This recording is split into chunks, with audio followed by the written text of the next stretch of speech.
supone? Mi esposa me detuvo en la boda de mi hijastra. No estás en la lista. Harold Morrison y descubrí lo que se siente al ser borrado delante de 200 personas. El órgano resonaba tras las puertas de la iglesia cuando mi mujer me agarró de la manga y me susurró, Al, no estás en la lista. El portapapeles del acomodador no tembló. Mis manos sí. La gente se giró, con la cabeza ladeada. Toda la multitud me miró como si fuera a dejar rastros de barro en una alfombra limpia. Sonreí de todos modos. No pasa nada, dije. Y luego me fui a casa y llamé a mi abogado. Les contaré cómo un hombre que pasó 14 años arreglando la comodidad de los demás aprendió a dejar de mendigar un asiento en su propia mesa. Era sábado, a finales de mayo, una de esas mañanas de Iowa donde el cielo parece pulcro, como si lo hubieran fregado para una boda. Llevaba despierto desde las 5. Una vieja costumbre, incluso semijubilado, mi cuerpo todavía despierta como si me estuviera esperando una obra. En mi cocina en Cedar Rapids, la cafetera gorgoteaba y hacía chasquidos, llenando la casa de ese olor oscuro y amargo que recuerda a un apretón de manos. Me quedé de pie junto a la encimera, tirando de mi corbata como si fuera un nudo rebelde en una tubería. Diane había estado flotando por la casa toda la semana como un colibrí, ocupada, estresada, y de alguna manera aún logrando que pareciera elegante. El gran día de Emily. No dejaba de decir, ¿puedes creerlo? Nuestra chica se casa. Nuestra chica, Emily Carter, era mi hijastra. Llegué a su vida cuando tenía 11 años. 2 dientes delanteros demasiado grandes para su boca y un resentimiento enorme. Diane y yo llevábamos 14 años casados, y yo había estado presente en sus ortodoncias, en su curso de conducir y en las fotos del baile de graduación. Y la noche que llamó llorando porque su primer novio la dejó antes del baile de bienvenida. Yo no era su padre biológico. Lo sabía. Nunca intenté fingir lo contrario.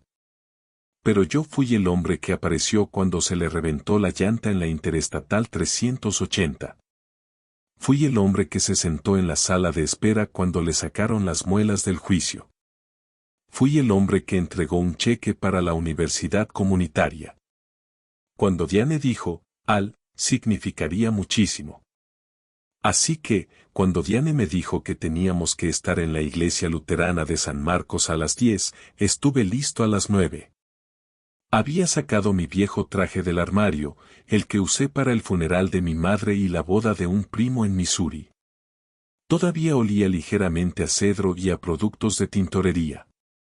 Mis manos se ven extrañas contra esos nudillos de tela crujientes, uñas ásperas y gruesas que nunca se quedaban completamente limpias por mucho jabón de lava que usara.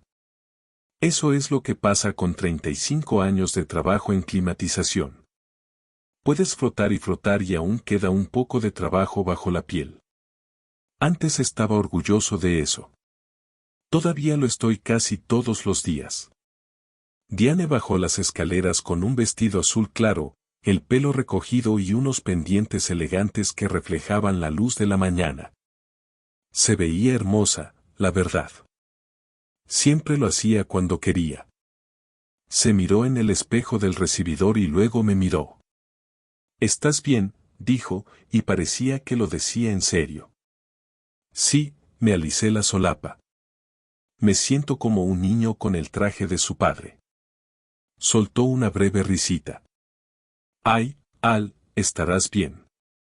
Nos subimos a su todoterreno, su coche de bodas, como lo llamaba, porque el mío era un F-150 destartalado que aún resonaba ligeramente detrás de la guantera. Los asientos del todoterreno olían a ambientador de lavanda. Diane conducía con ambas manos en el volante, con la mirada fija en el reloj del salpicadero. «Emily ha estado nerviosa», le pregunté. «Está emocionada», dijo Diane. Y después de un instante, «es mucho». La familia de Ryan. Ya sabes cómo son. Ryan Blake, el novio. Lo había visto unas 5 veces. Me dio la mano como si cerrara un trato. Bastante amable, demasiado suave para mi gusto, pero había aprendido a no juzgar a los jóvenes demasiado rápido. Yo también fui joven una vez. ¿Qué quieres decir?, pregunté. Diane hizo un pequeño ruido. Nada. Solo que sus padres son particulares. Particulares. Así llamaba Diane a la gente que quería las cosas a su manera. Amaba a esa gente en secreto. Le gustaba su brillo. La forma en que hablaban de vacaciones, de las escuelas adecuadas y de vino que costaba más que mi primer juego de herramientas. Miré por la ventana mientras pasábamos por la quinta alta en Edgewood Road y el centro comercial con el salón de uñas y los caseys. El mundo estaba en su rutina de sábado. Gente cortando el césped a niños en bicicleta, ancianos con gorras de béisbol dirigiéndose a Menards. Y allí estaba yo, vestida como una extraña en mi propia vida. La iglesia luterana de San Marcos se encontraba en un edificio de ladrillo de la esquina con ventanas altas y un campanario que la hacía parecer más vieja de lo que era. El estacionamiento ya estaba lleno. Los autos se alineaban como hormigas. Diane encontró un sitio cerca del lateral, y en cuanto salimos, oí en el órgano de dentro, no fuerte, pero sí constante, una oleada de notas que me erizó el vello de los brazos como un recuerdo. El aire olía a hierba recién cortada y a lilas de los arbustos cerca de la entrada. La gente estaba reunida afuera, riendo, abrazándose, jugueteando con corajes. Reconocí algunos rostros, mujeres del círculo de la iglesia de Diane, un par de antiguos profesores de Emily, una prima de Diane de Waterloo. Diane saludaba, sonreía y se movía entre ellos como si perteneciera a ese lugar. Caminé a su lado, manteniendo la compostura, intentando sentirme como si yo también perteneciera. Llegamos a la puerta principal.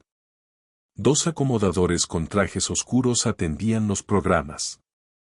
Uno de ellos era joven, de unos 20 años, con el pelo impecable y la mirada nerviosa. El otro era mayor, de pelo oscuro, con esa cara severa de iglesia que algunos hombres llevan como insignia. Había una mesita junto a la puerta con un arreglo floral y una carpeta. Una mujer estaba allí con un bolígrafo, con los labios fruncidos como si estuviera vigilando Fort Knox. ¿Nombre?, preguntó sin levantar la vista. Diane se inclinó con amabilidad. Diane Morrison. La mujer pasó una página del portapapeles. Oí rasguños en el aire. De acuerdo. Sí. La mujer le sonrió a Diane. Mesa 4. Diane se giró y nos señaló a mí y a mi esposo, Harold Morrison. Al. El bolígrafo de la mujer se detuvo. Pasó otra página, luego otra. La sonrisa en su rostro se endureció. Lo siento, dijo lentamente. ¿Puede repetirlo? Harold Morrison, dijo Diane, todavía sonriendo, pero ahora con ese toque de impaciencia. Mi esposo. La mujer bajó la mirada de nuevo, moviendo los labios mientras examinaba. El joven acomodador cambió de postura. Pude ver una gota de sudor en su sien. No veo ese nombre, dijo la mujer. Fue como si alguien hubiera bajado la temperatura 10 grados. Las lilas ya no olían tan bien. Diane parpadeó. ¿Cómo que no lo ves? La mujer levantó la vista y había algo en ella. Una lástima incómoda, como cuando un cajero te dice que tu tarjeta fue rechazada. No veo al señor Morrison en la lista de invitados, dijo. Detrás de nosotros, la gente se dirigía a las puertas en pequeñas oleadas. Las risas se calmaron. Un par de cabezas se giraron. La mano de Diane encontró mi dedo de la manga apretándome fuerte. ¿Cómo? Susurró con voz tensa. No estás en la lista. Debe haber un error. El acomodador mayor se aclaró la garganta. Señora, tenemos que guiarnos por lo que hay aquí. El acomodador joven no me miró. Miró al suelo como si fuera a tragárselo. Sentí que mi cara se sonrojaba. No como ira, como vergüenza, como cuando tropiezas en público y finges que querías hacerlo. 200 personas. Esa cifra suena dramática, pero eso es lo que sentí. Una iglesia entera de ojos apuntando hacia mí. Vi a Walt Dane, un viejo cliente de Marion, de pie unos pasos atrás con un traje color canela. Le había cambiado el compresor del aire acondicionado hacía 2 veranos, cuando hacía 35 grados centígrados y su esposa estaba a punto de desmayarse. Me estrechó la mano y me llamó salvavidas. Ahora me miraba y luego apartaba la mirada como si mi vergüenza fuera contagiosa. Alguien susurró, ¿es su marido? Otra voz, más baja. Pensé, ¿y bien? ¿Por qué no entra? Diane se clavó las uñas en mi manga. Al, repitió como si lo repetía suficientes veces, la lista fuera a cambiar. Miré el portapapeles, las ordenadas filas de nombres, el bolígrafo de la mujer que flotaba como el mazo de un juez.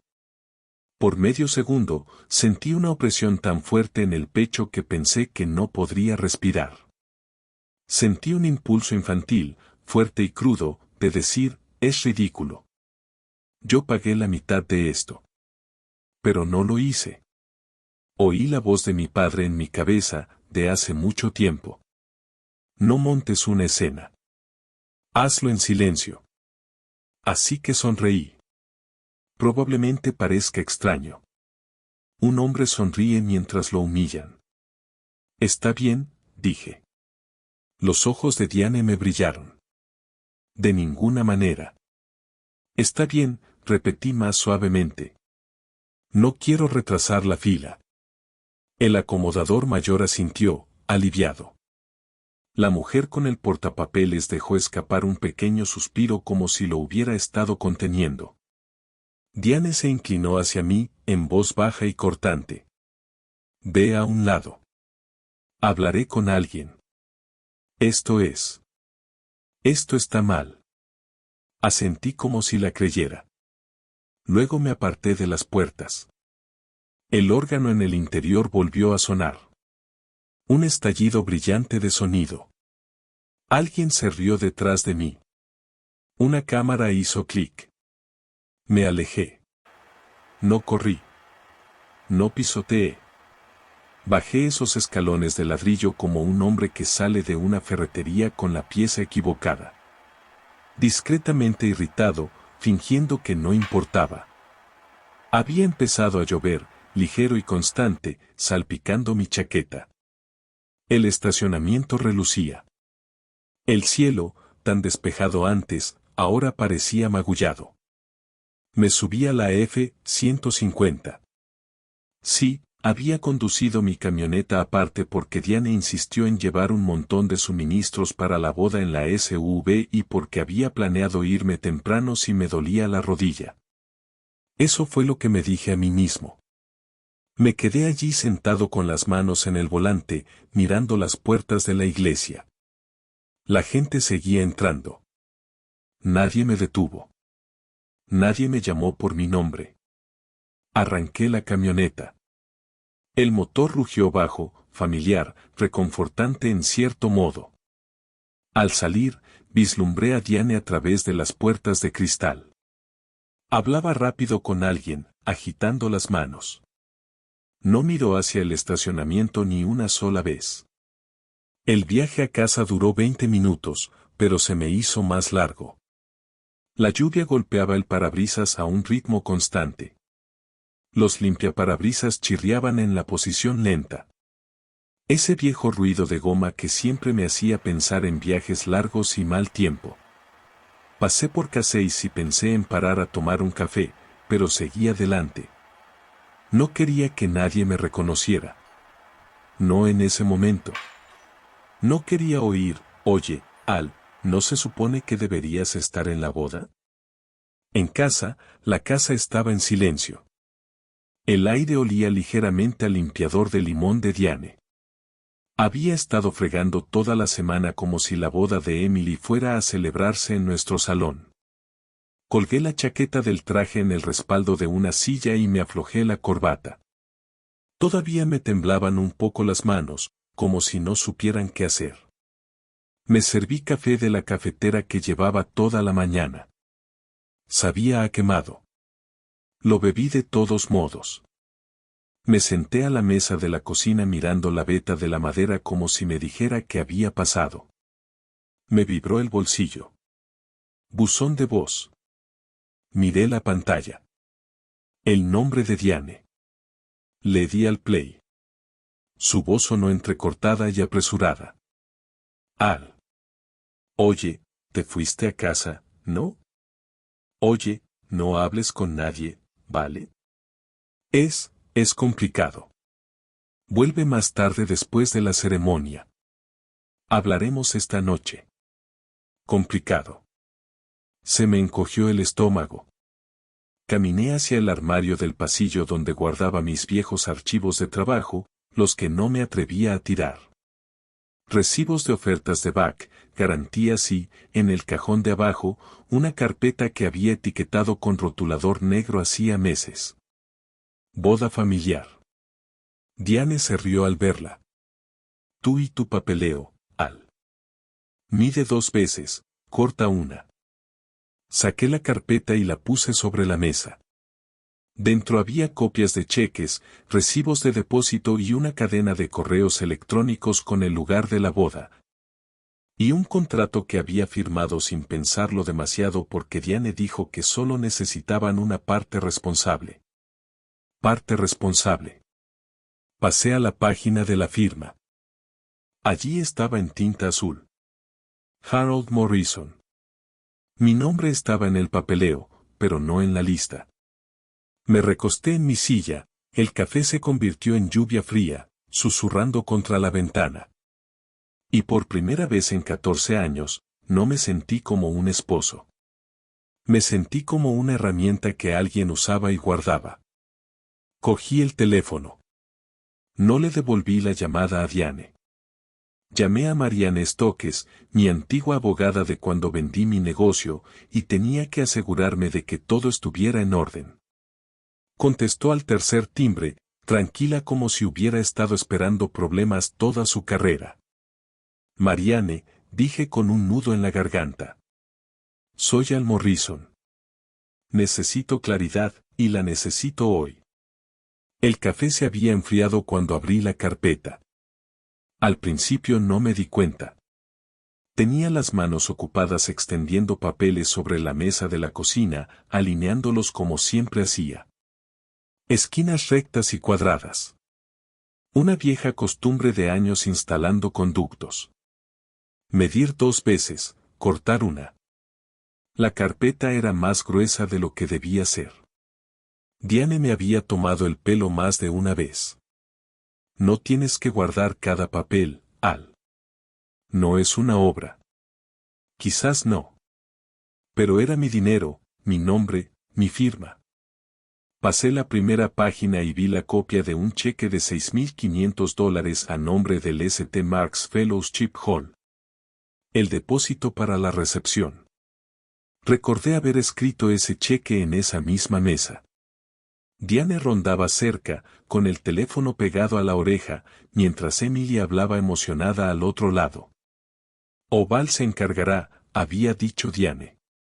Entonces sí, hoy aparté el papel. Debajo estaba la factura del catering de Marion. Otro cheque, otra firma. La mía. La casa estaba en silencio, salvo por el encendido y apagado del refrigerador. Ese zumbido sordo que me recordaba a sótanos y salas de calderas. Todavía podía oír la música del órgano en mi cabeza, subiendo y bajando, como si no pudiera decidir qué quería hacer. Me senté y me froté la cara con ambas manos. Tenía las palmas ásperas y callosas por décadas de chapa y herramientas. Incluso después de jubilarme, incluso después de semanas en las que lo más difícil que había levantado era una bolsa de la compra, esos callos nunca desaparecieron. Es curioso lo que se pega. Mientras revisaba los papeles, los recuerdos se colaban sin que nadie los invitara.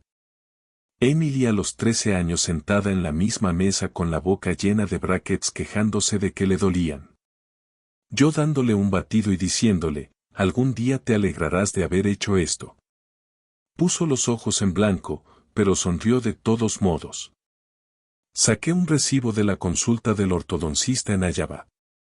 La letra de Diane en la esquina. Gracias, Al. Sonreí al ver ese corazón en aquel entonces. Ya no sonreía. Seguí adelante. Estaba la factura de la tienda de ropa en Des Moines. Mi contribución, según Diane, era mi contribución. No todo, solo una ayuda. Recordé estar de pie en la puerta de la tienda, rodeada de encajes y espejos, sintiéndome fuera de lugar mientras Emily daba vueltas con un vestido que le encantaba. ¿De verdad que lo estás haciendo?, le dije. Me abrazó rápido y fuerte. Gracias, Al. Al, no papá. Nunca papá, pero tampoco nada. Al menos eso pensaba. Otro recuerdo afloró mientras apartaba una pila de papeles. Una tarde de julio de hace 5 años, un calor de 33 grados centígrados relucía en el asfalto del aparcamiento de H.Y. El viejo Corolla de Emily se había estropeado en medio del carril, con el aire acondicionado echando aire caliente como un secador de pelo. Me llamó presa del pánico. No puedo conducirlo así, dijo. Me voy a derretir. Agarré mis herramientas y las limpié con el sudor que me empapaba la camisa mientras reemplazaba un condensador fundido. En cuanto volvió el aire frío, se rió y aplaudió como si hubiera hecho magia.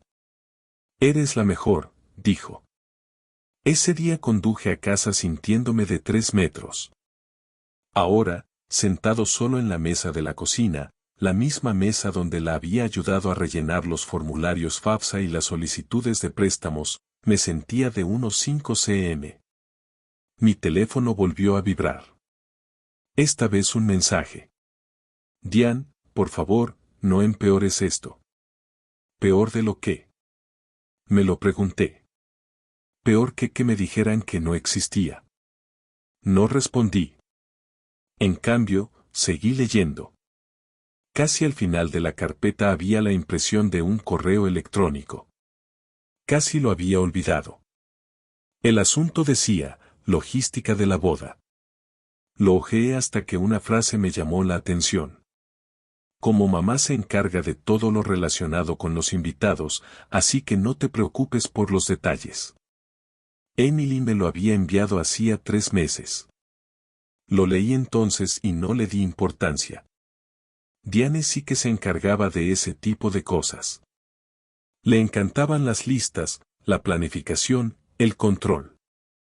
Pero al leerlo ahora, con el eco de no estás en la lista aún resonando en mis oídos, sonaba diferente, menos tranquilizador, más, carraspea, definitivo. Me recosté en la silla y miré al techo. ¿Era eso? ¿Me habían trasladado silenciosamente de la familia a detalles que no necesitamos? Pensar en ello me hizo doler el pecho, no un dolor agudo, sino sordo y pesado, como algo alojado allí que no se movía. Pensé en mi primer matrimonio, algo que no había hecho en años. Como terminó no con gritos ni portazos, sino en silencio, dejando pasar pequeñas cosas por no querer causar problemas. Con mi exesposa tomando decisiones poco a poco sin mí, hasta que un día me di cuenta de que estaba viviendo en la vida de otra persona. Me prometí no volver a hacerlo. Se aclara la garganta, y, sin embargo, aquí estaba. Cogí el teléfono y busqué un nombre al que no había llamado en mucho tiempo, Frank Keller. Frank y yo habíamos trabajado juntos durante años antes de que vendiera mi negocio. Era de esos que te decían la verdad, quisieras o no. El teléfono sonó 2 veces antes de que contestara. Howie dijo, ¿qué pasa? ¿No estás en una boda hoy o algo así? Tragué saliva. Hubo una pausa. Eso no suena bien. Le dije, no todo, solo lo suficiente. Frank escuchó sin interrumpir, lo cual era raro en él. Se aclara la garganta. Cuando terminé, dejó escapar un largo suspiro.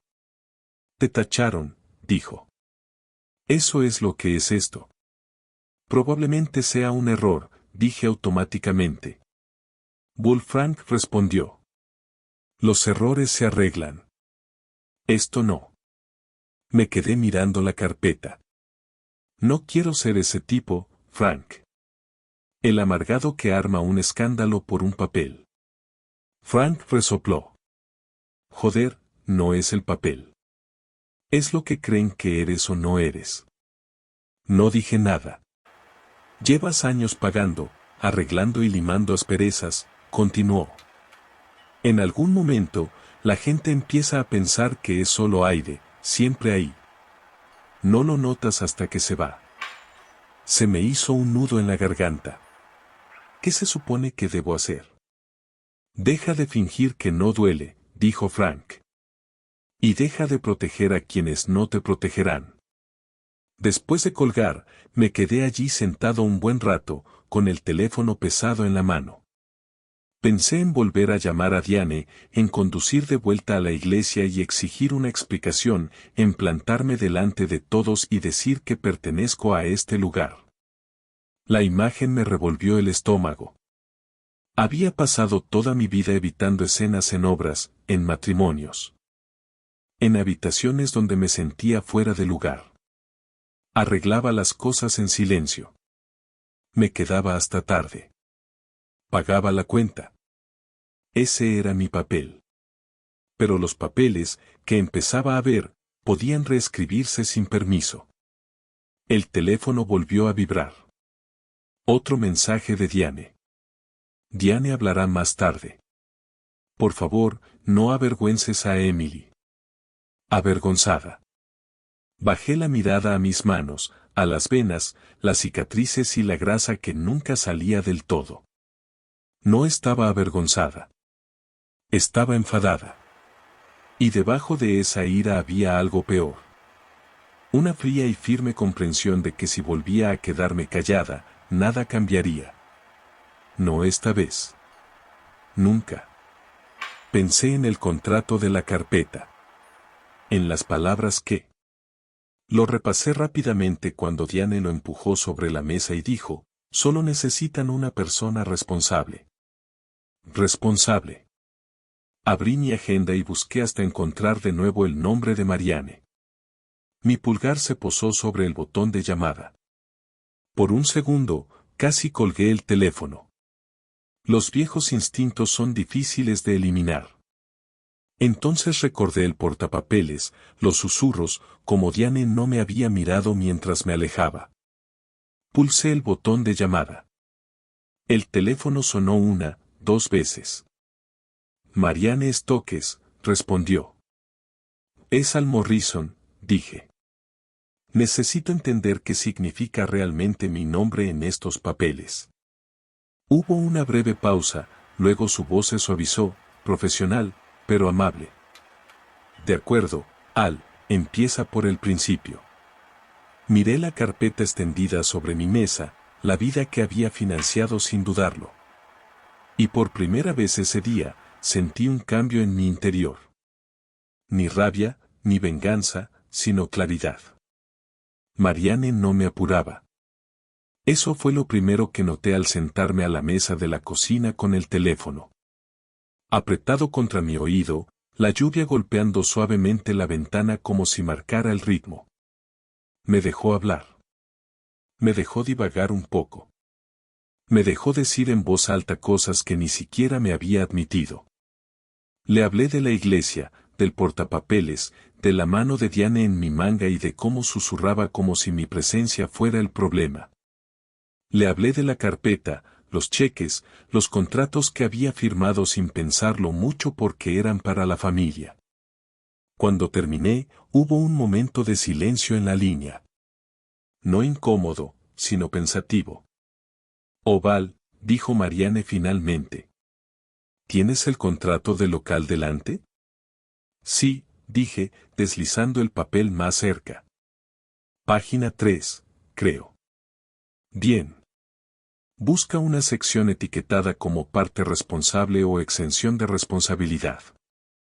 La encontré. Texto negro, letra pequeña. El tipo de lenguaje que te deja los ojos vidriosos si no tienes cuidado. Lo veo, dije. ¿De quién es el nombre?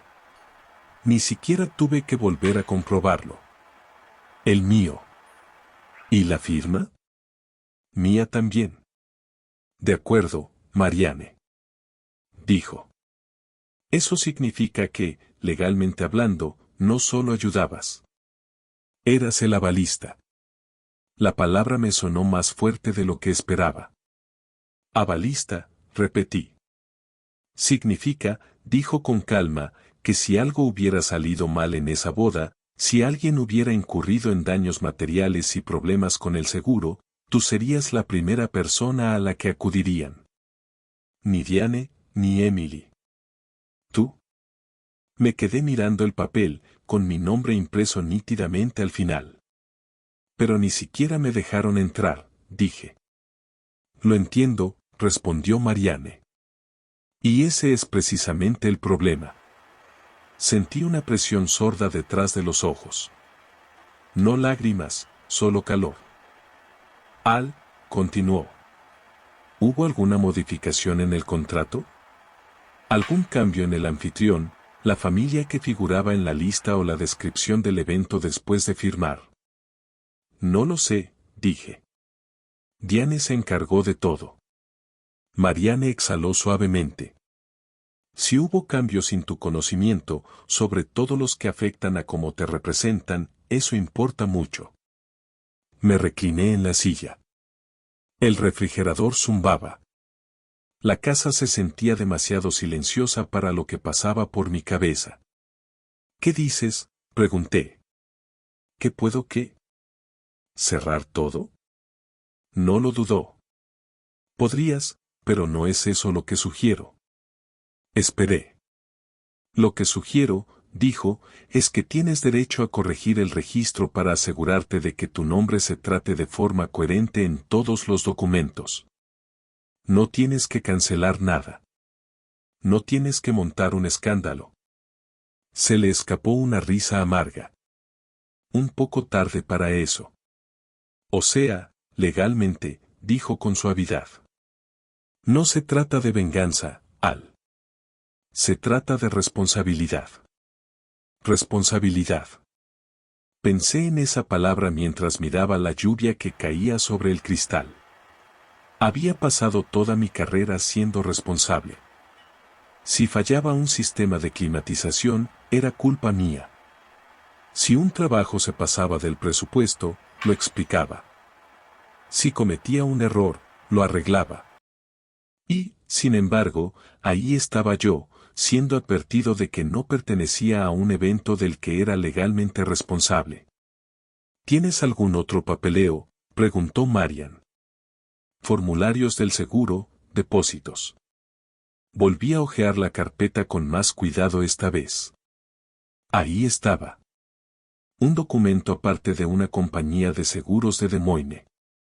Cobertura del evento, la prima pagada al completo, y quien figuraba como asegurado, preguntó Marianne.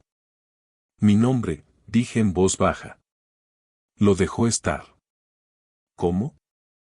Dijo que si cambian la forma en que te presentan socialmente, listas de invitados, presentaciones de asientos, sin actualizar estos documentos, eso crea una desconexión. Tienes todo el derecho a pedir una aclaración. Aclaración, no castigo, no destrucción, solo verdad. Después de colgar, me quedé allí sentado un buen rato mirando el contrato como si pudiera cambiar si lo miraba con suficiente atención. Me dolía la cabeza levemente. Me di cuenta de que no había dormido más que unas pocas horas la noche anterior. Entre la cena de ensayo a la que Diane fue sin mí y el nudo en el estómago que no me quitaba el sueño, había sido un desconocido. Cogí las llaves y decidí salir de casa. Casey estaba a solo unos minutos. El estacionamiento estaba medio lleno de camionetas, un par de sedanes, la típica gente de los sábados. Dentro, el aire olía a café y pizza de desayuno. El aroma familiar me tranquilizó más de lo esperado. Me serví una taza de café y me apoyé en la encimera, fingiendo estudiar los billetes de lotería mientras mi mente repasaba la mañana una y otra vez. 2 hombres estaban cerca, ambos con gorras de béisbol de los 60 y tantos caladas. Hoy hay una gran boda en St. Marks, dijo uno. He oído que es muy elegante. Sí, respondió el otro. La madre de la novia se casó bien. Algo en el pecho me oprimió. ¿Viste al marido?, preguntó el primero. El otro se encogió de hombros. No lo creo. He oído que es, ya sabes, tranquilo. Tranquilo. Envolví los dedos alrededor de la taza caliente, el calor me quemaba la palma. No me moví. No dije ni una palabra. Se desviaron hacia la conversación más tranquila, ya olvidada. Me quedé allí, refrescándome el café, mientras las reflexiones se asentaban como polvo. No solo me borraban de una lista. Me borraban de la historia. De vuelta en mi camioneta, me senté con el motor apagado y las manos sobre el volante, apoyada en él un momento. El dolor de cabeza se intensificaba, un recordatorio de que esto no era solo emocional. Era físico. Era real. Al llegar a casa, abrí mi portátil y empecé a escribir. No un correo electrónico, sino una carta a Emily. Escribí sobre el Corolla en el aparcamiento, sobre los frenos, sobre los cheques y las firmas, sobre cómo me sentía al que me dijeran que no pertenecía. A mitad de la lectura, sentí una opresión en el pecho, no de rabia, sino de algo parecido a la pena. Me detuve. Lo volví a leer. Luego lo borré. Me di cuenta de que algunas cosas no debían suplicarse. Cogí el teléfono y volví a llamar a Marianne. Se aclara la garganta, no quiero cancelar nada de lo que dije cuando contestó. No quiero perjudicar a los proveedores ni avergonzar a nadie. De acuerdo, dijo, pero quiero la verdad por escrito. Es razonable, respondió ella. Enviaremos solicitudes formales. De forma educada, profesional, sin acusaciones. Cerré la carpeta y la guardé en el cajón, no porque ya no me interesara, sino porque sabía exactamente dónde estaba. Medir 2 veces, cortar una. Esa noche, cuando por fin dejó de llover y la casa quedó en silencio, dormí por primera vez en días. No bien, pero suficiente. Las cartas salieron a la mañana siguiente. No vi a Marianne enviarlas. No hacía falta. Me dijo exactamente lo que decían. Breves, profesionales, casi aburridas, solicitudes de confirmación, avisos de corrección de registros. Una simple pregunta formulada en lenguaje legal. ¿Quién es el responsable? ¿Ha cambiado eso?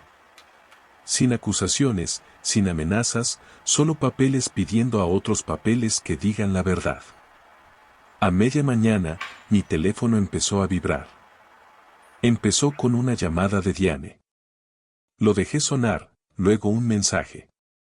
Diane, ¿qué hiciste? Me quedé mirando la pantalla un buen rato antes de dejar el teléfono boca abajo sobre la mesa. Mis manos ya estaban firmes. Eso me sorprendió. Pasé la mañana en el garaje organizando herramientas que no había tocado en meses. El olor a aceite y metal me tranquilizó. Limpié mis viejos medidores, enrollé los cables de extensión y alineé las cosas como si volvieran a importar. Al mediodía, el teléfono vibraba cada pocos minutos. Emily llamó. No contesté. Apareció un número que no reconocí, probablemente Ryan. También lo ignoré. Alrededor de la 1, escuché el pitido de una notificación de correo electrónico en mi portátil. Me limpié las manos con un trapo y entré. Era del coordinador del lugar del St. Mark's Fellowship Hall. Se solicita aclaración del asunto. Responsabilidad del evento.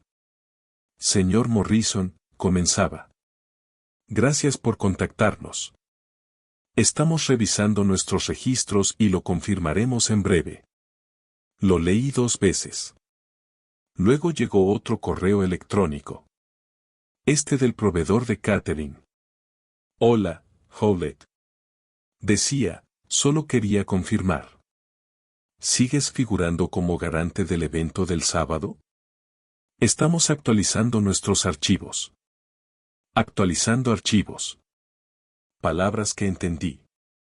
Estaba a mitad de la lectura cuando mi teléfono volvió a sonar. Esta vez era Diane. Respondí de nuevo. ¿Cómo? Dijo sin aliento. ¿Qué pasa? ¿Qué quieres decir? Pregunté. ¿Sabes exactamente a qué me refiero? Espetó. Me llamaron del local. Me llamaron del catering. La banda envió un correo a los padres de Ryan. Todos hacen preguntas. Me apoyé en el mostrador y cerré los ojos. Preguntas sobre lo que pregunté. Estás haciendo que esto parezca un escándalo, dijo. ¿Por qué hiciste esto el día después de la boda? Abrí los ojos. No hice nada ayer. Se escuchó una fuerte inspiración al otro lado. ¿Sabes a qué me refiero? Estás intentando castigarnos. No, dije con calma. Estoy corrigiendo papeleo. Era solo una lista, Al, dijo. ¿Una lista de asientos? ¿Una lista de invitados? Estás exagerando. Si solo era una lista, respondí, ¿por qué no la arreglaste? Silencio. Podía oír su respiración, entrecortada, enfadada. Porque finalmente dijo que no era el momento adecuado para lo que dijo, para las explicaciones, para las preguntas. Para la gente que nos miraba y se preguntaba por qué te casaste con un hombre que arregla aires acondicionados. Terminé. No respondió. Esa respuesta era suficiente. No quería lidiar con eso. Diane dijo después de un momento, con la voz más baja. No quería que me preguntaran quién eras, a qué te dedicabas, por qué tu nombre estaba en todo. Solo quería que el día transcurriera sin contratiempos. Y yo no encajaba. Dije, no lo entiendes, insistió. La familia de Ryan es diferente. Se dan cuenta de las cosas. Yo también, dije. Empezó a llorar entonces, no sollozando. Solo ese sonido silencioso y frustrado que la gente hace cuando su historia deja de funcionar. Estás lastimando a Emily, dijo. Está confundida. Cree que estás enfadado con ella. No lo estoy, dije. Estoy enfadada por haber sido borrada. Me colgó. 1 hora después, apareció un mensaje en mi tableta. El que Diane y yo compartíamos para facturas y calendarios. Un chat grupal que ni siquiera sabía que existía. Emily, mamá, ¿qué hiciste? Ryan, mis padres preguntan por qué los contratos están a nombre de Al. Emily, esto es vergonzoso. Arréglalo. Arréglalo. Me quedé mirando la pantalla, la bloqueé y dejé la tableta. Por la tarde, di una vuelta a la manzana. El barrio tenía el mismo aspecto de siempre. Céspedes recortados, banderas ondeando, alguien asando a la parrilla. Aunque apenas eran las 3, la señora Keller, de 2 casas más allá, me saludó. Al oyó que había un drama en la iglesia. Sonreí cortésmente. La gente habla. Bueno, dijo, bajando la voz. Siempre me has parecido un buen hombre. Esa frase casi me destroza. De vuelta a casa, me senté de nuevo a la mesa de la cocina, abrí mi portátil y empecé a escribir un correo electrónico. Diane, nunca quise hacerlo. Paré, borré la línea y volví a empezar. Así ya no arreglaba las cosas. Recibí otro correo, esta vez del DJ. Señor Morrison, que decía, gracias por aclarar el papeleo. Además, encontramos un crédito de la recaudación de fondos del año pasado. Parece que le debemos un cupón para una tarta. Me reía carcajadas. Solo una vez. Esa noche, Marianne llamó. Están luchando, dijo. Pero todo va según lo previsto. No has hecho nada malo. ¿Cómo termina esto?, pregunté. Eso depende, respondió, de si quieren la verdad o la historia. Pensé en las puertas de la iglesia cerrándose tras de mí, bufido, en los órganos hinchándose sin que yo estuviera allí para oírlo. Creo que lo sé, dije. La invitación llegó al día siguiente. Una cena de grupo, solo para la familia, en un club de cenas a las afueras del pueblo. Idea de Diane. Me quedé mirando el mensaje un buen rato. Luego le respondí, allí estaré. El club de cenas estaba justo afuera de Cedar Rapids, el tipo de lugar que había estado allí más tiempo que la mayoría de las bodas en la ciudad. Edificio bajo de ladrillo, tenues luces ámbar, un letrero en la entrada que prometía apuestas, comida tradicional y porciones de verdad. Llegué 10 minutos antes. No eran nervios. Era la costumbre. Uno llega temprano, se orienta, no se deja sorprender por el lugar. Dentro, el aire estaba cargado con el olor a mantequilla y carne asada. Los cubiertos tintineaban contra los platos. En algún lugar cerca de la barra, alguien rió demasiado fuerte. Una camarera con zapatos cómodos llevaba una bandeja de bebidas como si lo hubiera hecho durante 40 años y probablemente lo hiciera. Elegí un reservado cerca del asiento trasero de vinilo agrietado por el tiempo, de esos que chirrían si cambias el peso. Me gusta eso. Me recordó dónde estaba. Puse el sobre amarillo en la mesa frente a mí y apoyé las manos a ambos lados. El sobre no era dramático. Sin sello rojo, sin sello legal, solo papel manila grueso. La verdad no necesitaba arreglos. Diane entró primero. Me vio de inmediato, pero dudó, como si no supiera si acercarse o darse la vuelta. Su vestido era bonito, demasiado bonito para un club nocturno. Parecía cansada. Su mirada recorrió la sala antes de volver a posarse en mí. Emily entró detrás de ella, seguida de Ryan y sus padres. Emily parecía diferente, no brillaba como las novias en las fotos, tenía la boca tensa, cautelosa. La mano de Ryan la guiaba con firmeza, como si fuera el dueño del lugar. El padre de Ryan escudriñó la sala con ojo experto, como hacen los hombres cuando están acostumbrados a ser importantes. Su madre sonrió levemente, sin dirigirse a nadie en particular.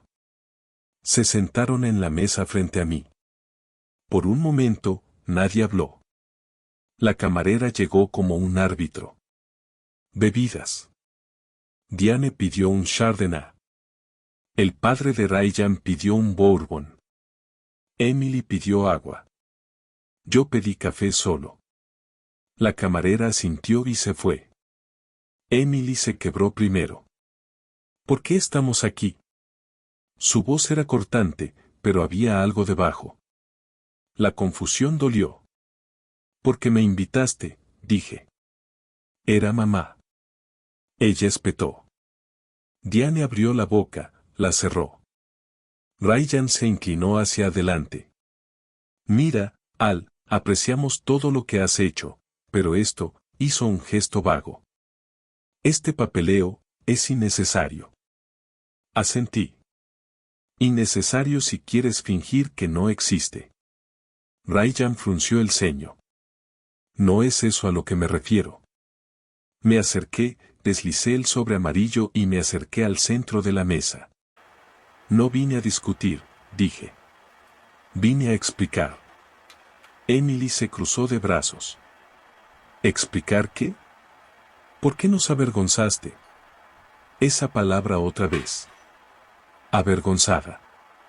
La miré. De verdad.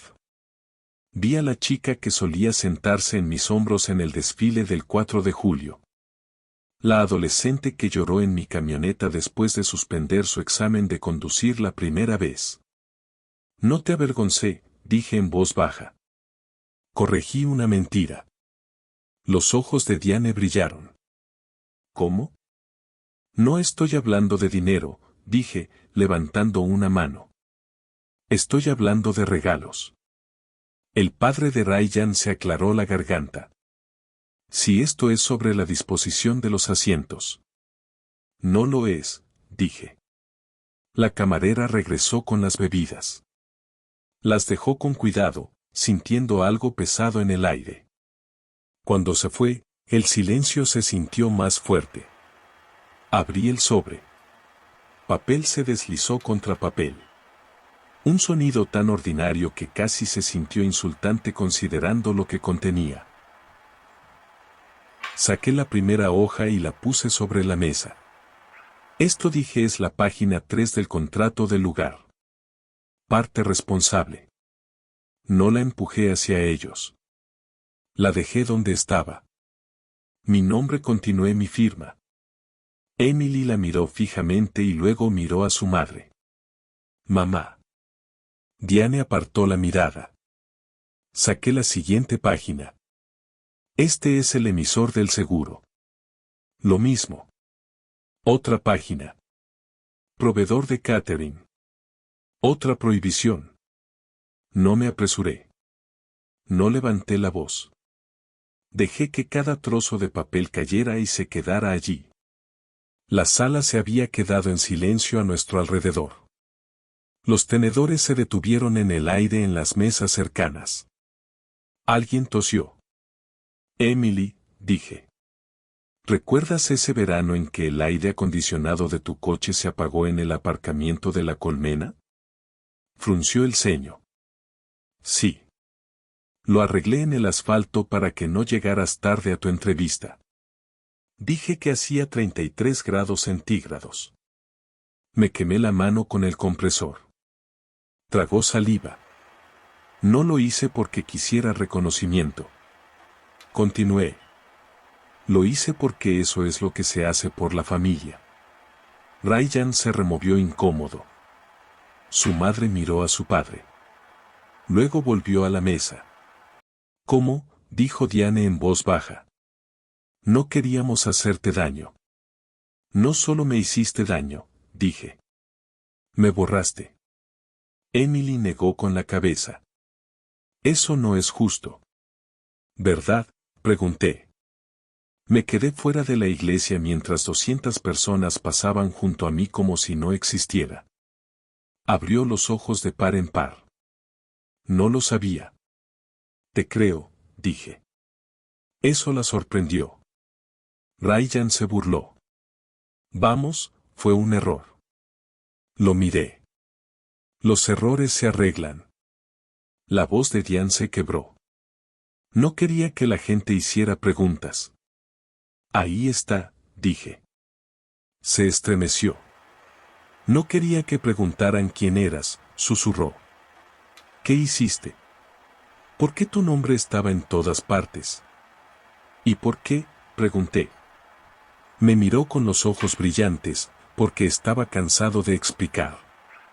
El padre de Ryan se removió en su asiento. Su expresión había cambiado. Menos seguro ahora, más curioso. Saqué el último papel del sobre. Son cheques cancelados, dije. No mienten. No les importa cómo se ven las cosas. Reuní los papeles, los apilé ordenadamente y los volví a meter en el sobre. Luego los cerré. No pido disculpas, dije. Pido reconocimiento. La mesa quedó en silencio. Entonces, desde el final de la cabina, la madre de Ryan habló. Eso no estaba bien. Ryan se giró hacia ella. Mamá. No, dijo con firmeza. Eso no estaba bien. Emily hundió los hombros. Me miró como si me viera por primera vez. Debería haber preguntado, dijo. Debería haberme dado cuenta. Asentí. Sí. Diane me tomó la mano. La retiré con cuidado. No estoy enfadada, dije. Pero ya no quiero ser invisible. Me puse de pie. El asiento de vinilo chirrió. Alguien en una mesa cercana dejó caer un tenedor. Cayó al suelo. Miré a Emily. Solo a ella. Espero que seas feliz, dije. De verdad. Entonces me giré y caminé hacia la puerta. La campana de encima tintineó cuando salí al aire fresco de la tarde. No miré atrás. No fui directo a casa. Conduje un rato con las ventanillas bajadas, se aclara la garganta, dejando que el aire fresco de Iowa circulara por la cabina como si me limpiara algo. El cielo pasaba del azul a ese gris suave que precede a la noche. Y la radio sonaba a bajo volumen en una emisora de música country de siempre, de esas que no se esfuerzan demasiado. Me detuve junto al río Cedar y me quedé allí, con el motor apagado, escuchando el agua correr. Olía a tierra húmeda y hierba recién cortada. Tranquilo, sincero. Por primera vez en mucho tiempo, no tenía la sensación de estar esperando a que cayera el otro zapato. Las siguientes semanas transcurrieron en un silencio que al principio me resultó extraño. Diane se movía con cuidado por la casa, como si temiera tirar algo. Hablamos de cosas prácticas, facturas, horarios, la compra, pero de nada más profundo. Había una distancia entre nosotras que no había existido antes, o quizás siempre la había existido. Y finalmente la noté. Nos separamos 3 meses después. Sin gritos, sin portazos, solo papeleo, firmas y la lenta y triste comprensión de que algo se había roto hacía mucho tiempo. Y ninguna de las dos había querido verlo. Vendí mi parte de la casa y me mudé a un pequeño lugar cerca del río.